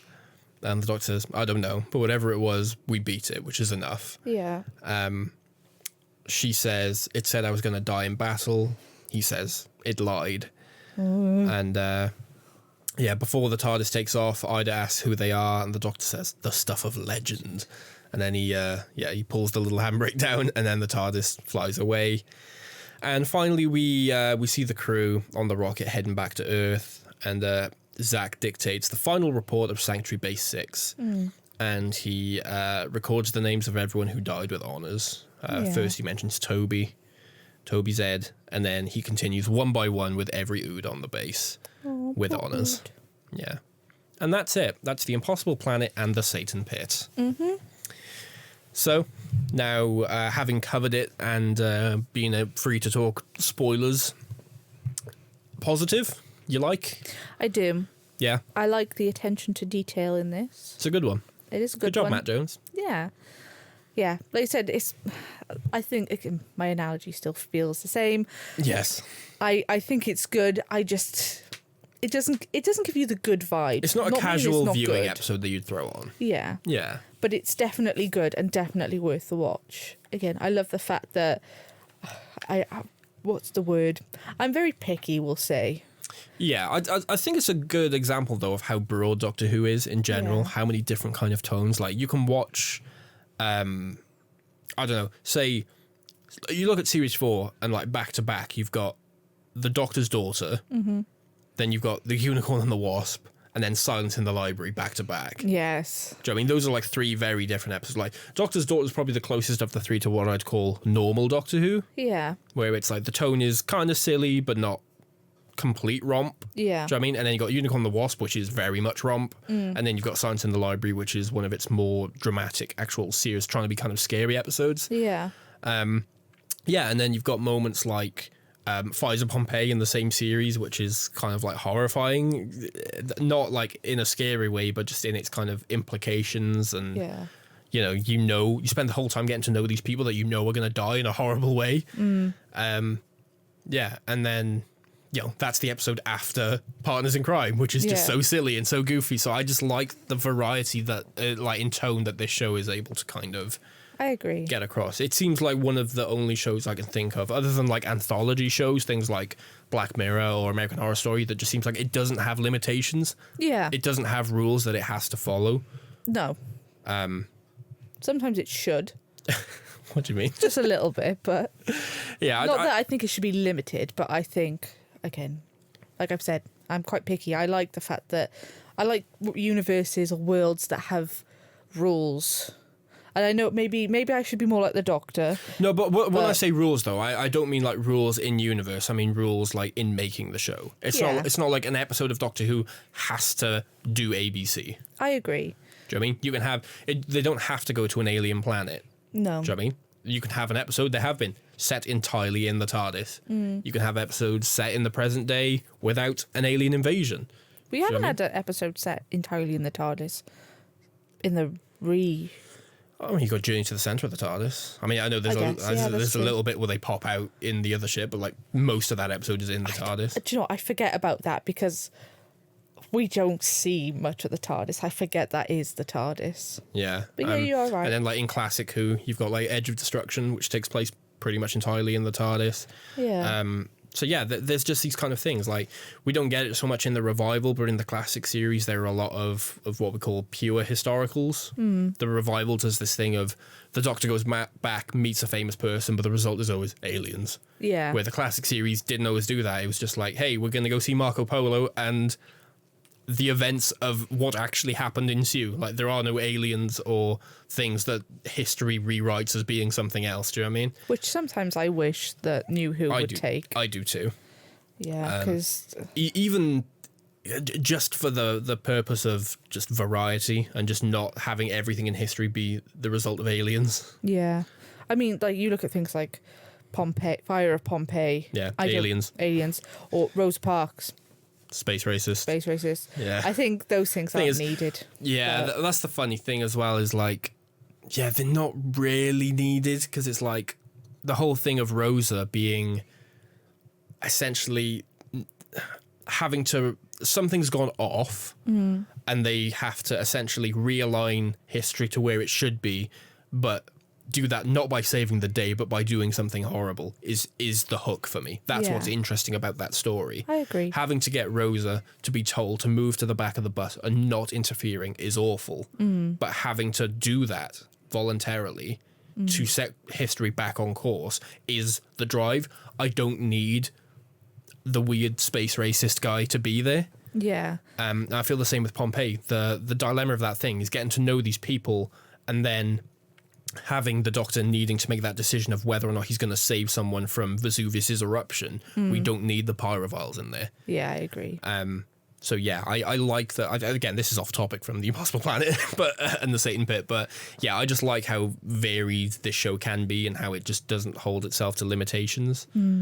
And some writers, I feel like, explore that more often than others.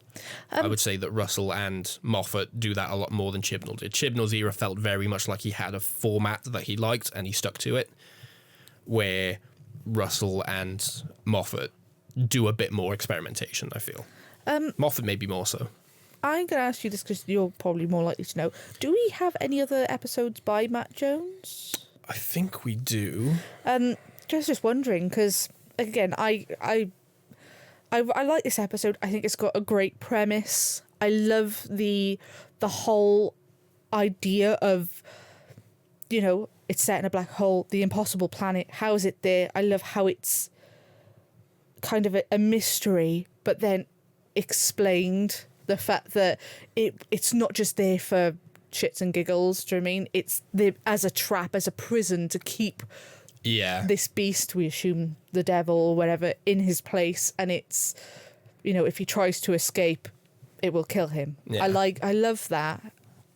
So I've just had a look. I don't think he wrote for Doctor Who again on the show, but he did do an episode of Torchwood, and he did write a couple novels. What Torchwood episode did you do? He did Dead Man Walking.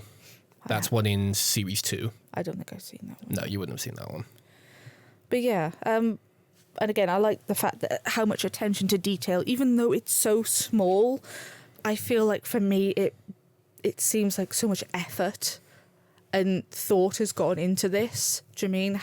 Because I love Moffat, but we've discussed this. There's been a couple of times where he's put something in and it kind of contradicts itself or brings more questions. Yes. I like the fact that, This seems fleshed out. It seems completely fleshed out. It seems like he read over it and there were probably multiple drafts and he's pretty much ironed out all the kinks to get the ideal script from the base idea. Like I said, the fact that, I know it's small, but the fact that the guns only fire and affect organic matter. Yeah. It's something that would be so overlooked. Yeah. But the fact that that's clarified, and it's just a quick line so the viewers know.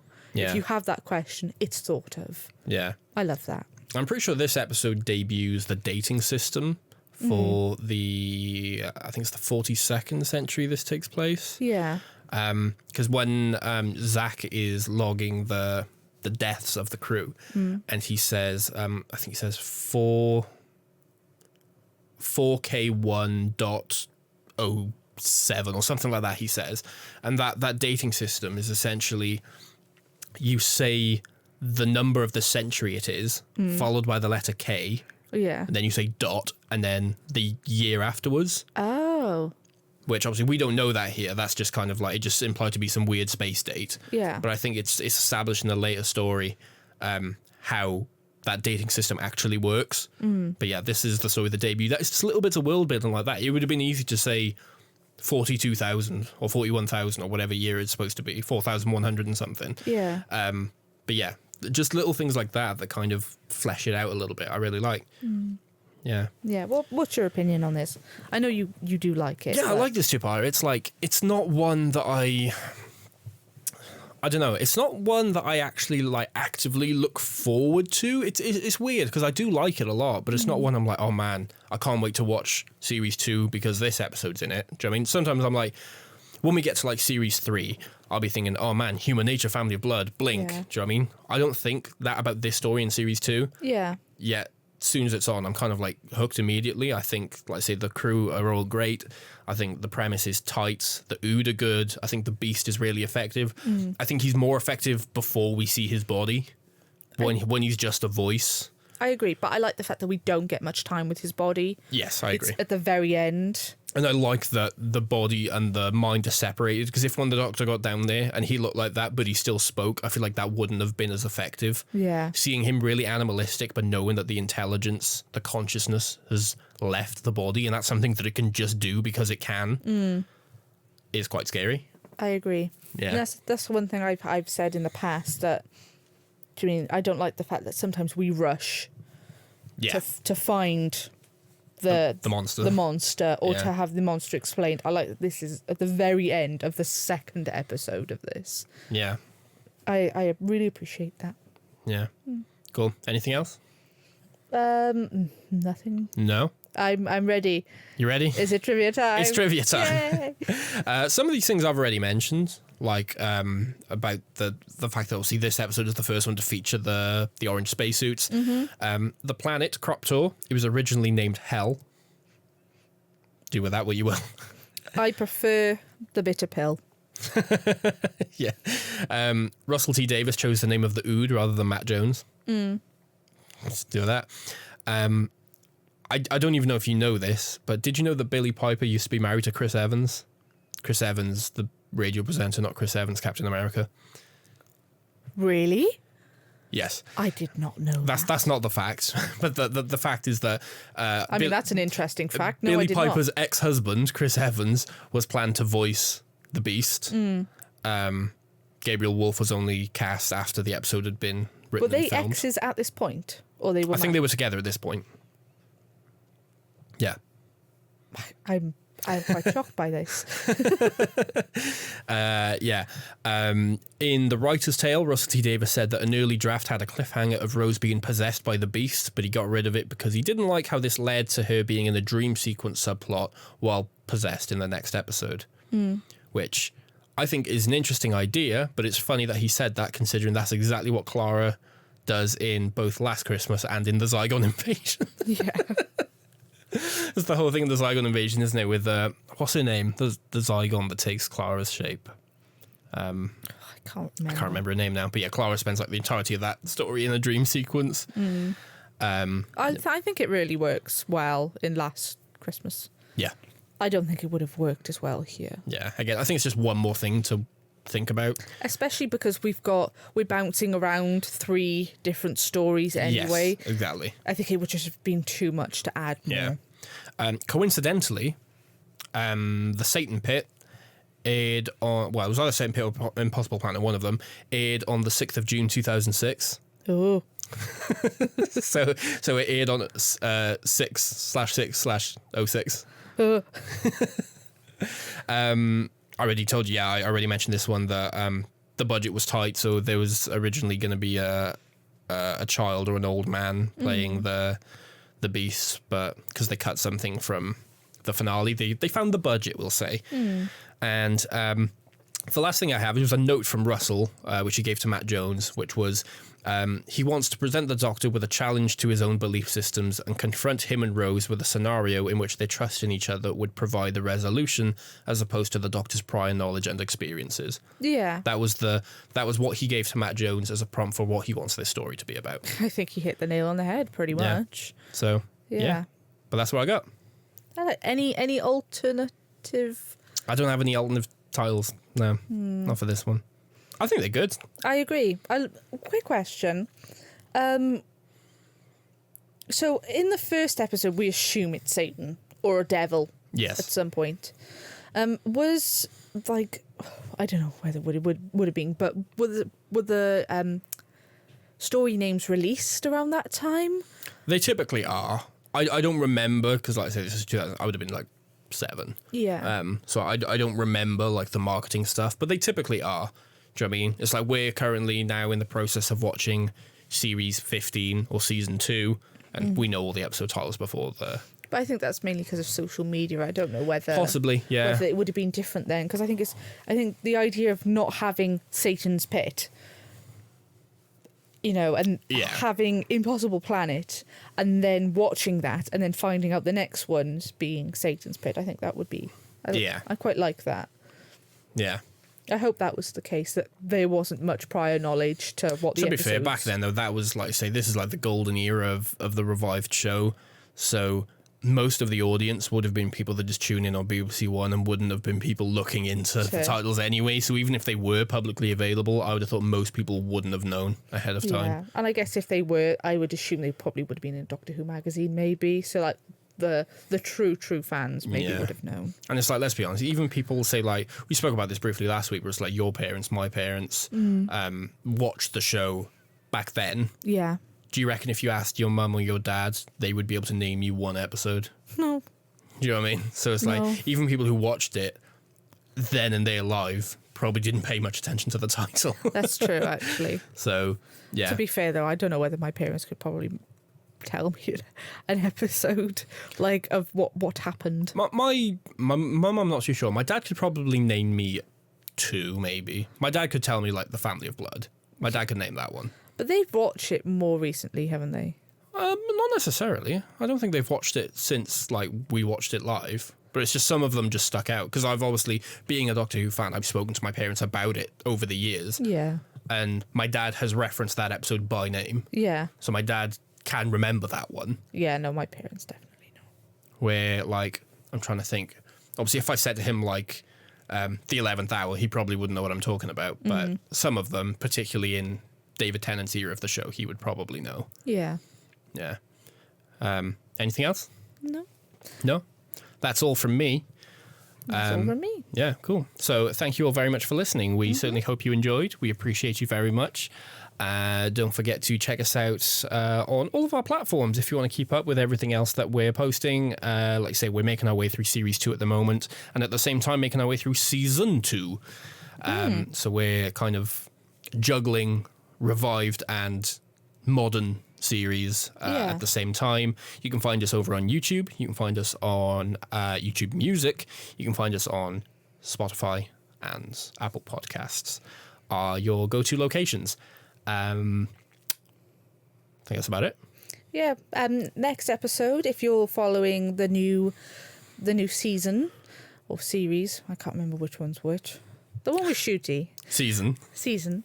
That'll be going up on Sunday, hopefully. We're going to try and get it done by then. Try and get it done on schedule. So, we'll have Season 2, Episode 2 going up on Sunday. And then next week on Friday, we'll have the next episode of Series 2. Which will be Love and Monsters. Love and Monsters. Which will be with Rob. Yes, our good friend Rob and I will be taking a look into the life of an innocent bystander in the Doctor's universe. But yeah, thank you all for listening. Again, we appreciate you very much. Until then, stay safe. Stay away from literal Satan. Stay away from Satan's pits. Satan's pits? Yeah. His armpits? I'm sure he doesn't wash. He said he was the bile. Exactly. Yeah. All right. And so I'll see you soon. Yeah, what a sign off. Goodbye. Bye.